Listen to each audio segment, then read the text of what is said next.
My husband called me useless at his promotion party, so I signed his divorce papers. The night my husband proudly announced that I was useless in front of his entire family, I realized something he had never understood about me. He thought he was the successful one because his name appeared on a promotion letter, while I was only the woman waiting at home to cook his dinner. Have you ever sacrificed your own ambitions just to protect a partner's fragile ego, only to have them mistake your kindness for weakness? Drop a comment below with where you are listening from and what time it is for you right now. I'd love to know who is standing with us in this community. The laughter in the Highland Terrace Country Club had not yet died down when Eleanor Vance, my mother-in-law, made her meticulously timed move. She did not offer me a glass of champagne or a sympathetic smile. Instead, she reached into her designer handbag and slid a heavy, red table envelope across the white linen tablecloth. It stopped exactly 1 inch from my plate. Inside were pre-drafted divorce papers. Eleanor leaned in, the scent of expensive perfume and cheap malice preceding her words. She told me calmly that Marcus had simply outgrown an unambitious housewife. He was stepping into regional leadership, she explained, and required a partner who matched his ascending corporate trajectory, not a financial anchor. She even brought her private family attorney and a mobile notary who stood discreetly by the banquet pillars, ready to seal the paperwork on the spot so I couldn't claim coercion later. I looked around the room. The gala was in full swing. Dozens of Marcus's colleagues and relatives were drinking, socializing, and ignoring the brutal transaction happening at table 4. I did not cry. I did not ask why. Anger wasn't loud this time. It was clinical. I opened the envelope and reviewed the documents with the same detached precision I applied to my corporate balance sheets. My eyes immediately locked onto a specific section, the independent sole asset retention clause, with a full marital property waiver. Eleanor's lawyers had carefully inserted this ironclad provision to ensure that I could not touch a single cent of Marcus's future earnings, his stock options, or his retirement funds. It mandated that any assets held independently by either party prior to the filing would remain strictly and completely untouched by the other. It was explicitly designed to protect him from me. I pulled my pen from my purse. For 2 years, I had carried the silent burden of the accommodator. I had dimmed my own brilliance, actively hiding my professional capacity just to keep a fragile spouse comfortable. High-empathy women often do this. We orchestrate our own self-erasure, shrinking our ambitions to fit into the small boxes our partners build for us, hoping that our quiet sacrifices will buy us peace. But self-erasure does not breed gratitude, it breeds contempt. By making myself small so Marcus could feel massive, I had unwittingly given him permission to view my kindness as a terminal weakness. I rubbed my eyes, attempting to summon a shred of regret for the man I had married, but there was only clarity. This wasn't a breakdown. It was a balance sheet. I uncapped my pen. My hand did not tremble. I flipped through the thick stack of legal demands, initialing every single page and signing my full name on the final line without hesitation.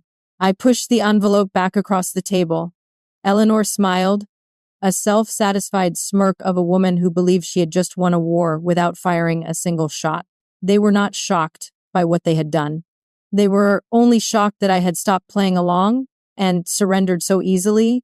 I stood up, smoothed my dress, and walked out of the country club into the cool night air.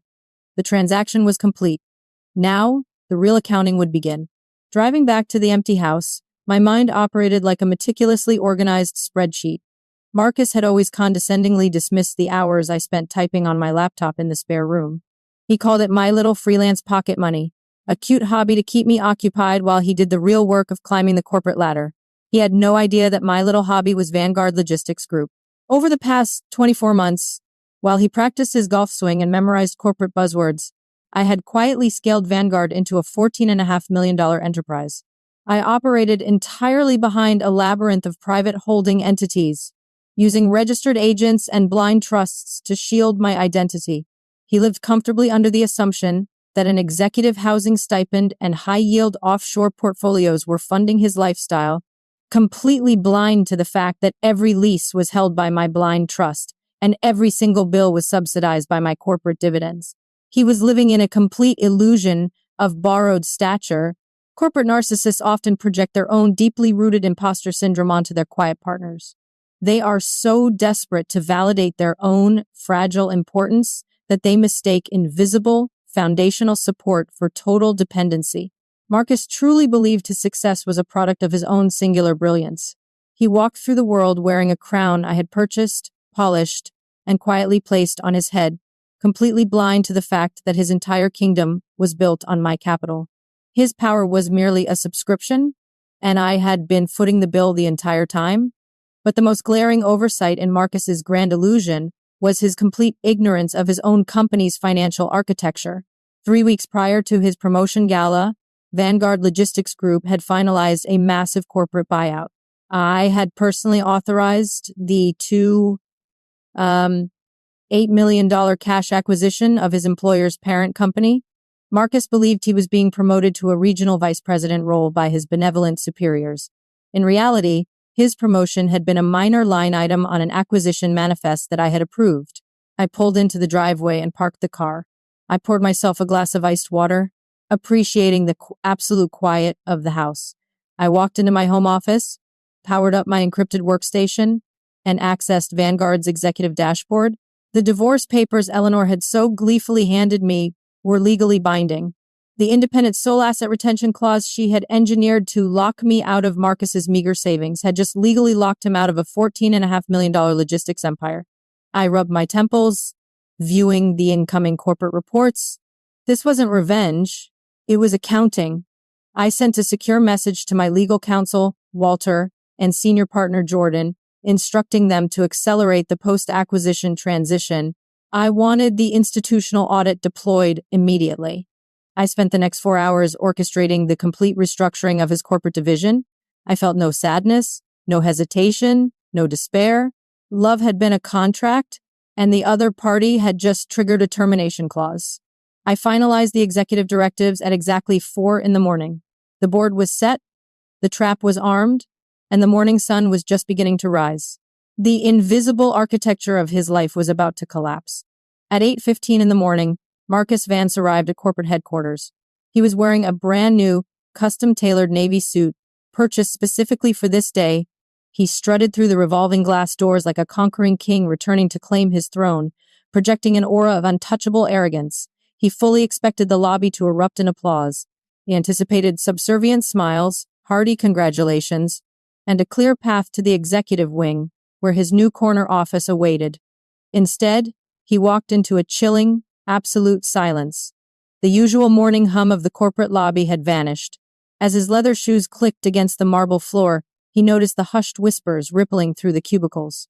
Dozens of junior employees averted their eyes, staring intently at their monitors. Senior staff members exchanged nervous, sideways glances as he passed. The atmosphere was completely sterile, stripped of any warmth or welcome.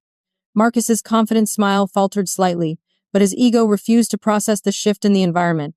He attributed the silence to awe. He marched straight to the executive suites on the 42nd floor, pushing through the heavy glass doors of the regional leadership wing.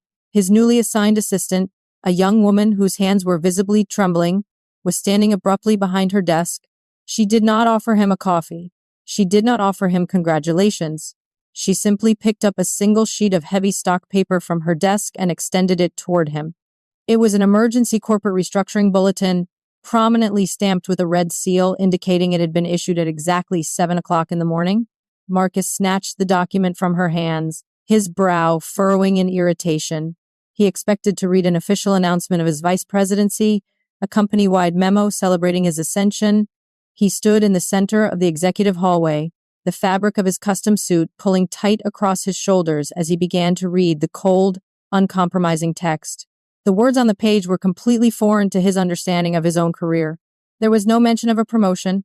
There was no mention of a celebration. The bulletin was a clinical, legal declaration of an immediate institutional overhaul.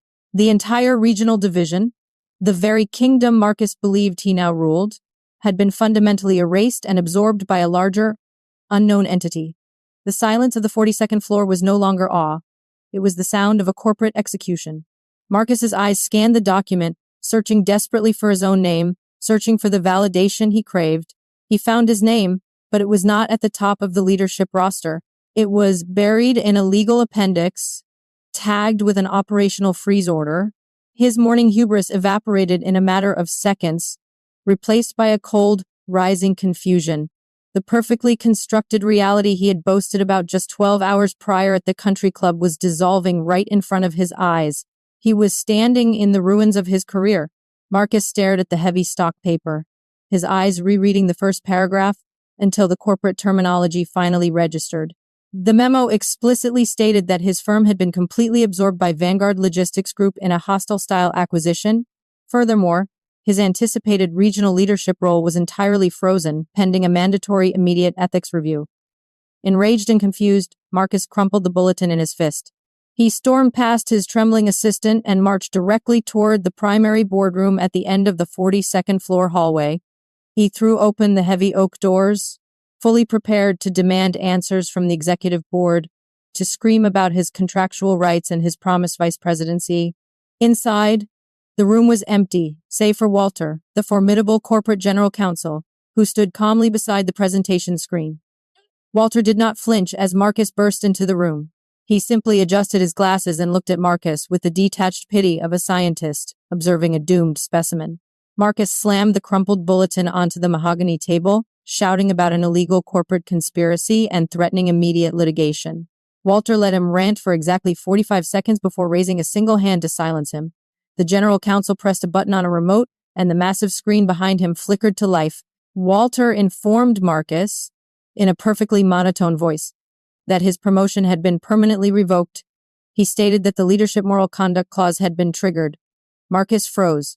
The Leadership Moral Conduct Clause was a ruthless executive policy that Marcus himself had aggressively pushed through the Compensation Committee months ago, aiming to eliminate his internal rivals for the vice presidency.